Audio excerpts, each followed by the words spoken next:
আরে বেটা তুই কার বাড়িতে চুরি করতে নিয়ে আসছ? বাড়িতে দেখি তালা মারা। আমি যদি তালা এটা এখন ভাঙ্গি, ভাঙ্গার আওয়াজে পুরো বাড়ির সবাই চলে আসবে। ওস্তাদ এটা হচ্ছে একটা ব্লগারের বাড়ি, ও যা যা করে সব ভিডিওর ভিতরে দেখায়। কি বলস? তাহলে ওর ব্লগটা একটু দেখি। আচ্ছা ওস্তাদ, এ দেখেন। হ্যালো গাইজ, আমি প্রত্যেকদিন বাসা থেকে বের হয়ে তালাটা মেরে চাবিটা পাপোশের নিচে রাখি। দেখছেন ওস্তাদ, চাবিটা ফাফসের নিচে রাখছে। আসলে তো পেয়ে গেছি চাবি। ওস্তাদ তাহলে তাড়াতাড়ি করে তালাটা খুলেন। এরে তালা তো খুলে গেছে, চল তাড়াতাড়ি করে ভিতরে চল। এ বেটা ঘরের ভিতরে তো ঢুকে গেছি, এখন টাকা পয়সা পামু কই? ওস্তাদ এক সেকেন্ড দাঁড়ান, ওর ব্লগ ভিডিওটা দেখতেছি।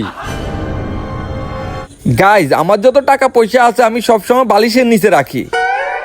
দেখছেন ওস্তাদ, টাকা পয়সা সব এই বালিশের নিচে রাখে। কি রে, এত কম টাকা পেলে কি আমাকেও পোষাইবো? ওস্তাদ দাঁড়ান, ওর ব্লগটা একটু দেখি।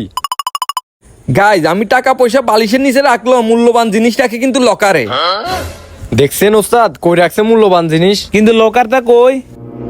ওই তো লোকার। রে মূল্যবান জিনিস সবগুলো এখানে না, তাড়াতাড়ি করে বস্তা খুল।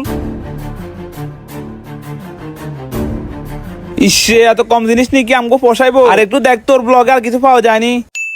আমার ব্লগ সবাই দেখে, ওখানে চোর ডাকাতও থাকতে পারে, ওই কারণে আমি ঘর থেকে বের হই না, ঘরের এক কোনায় লুকিয়ে থাকি।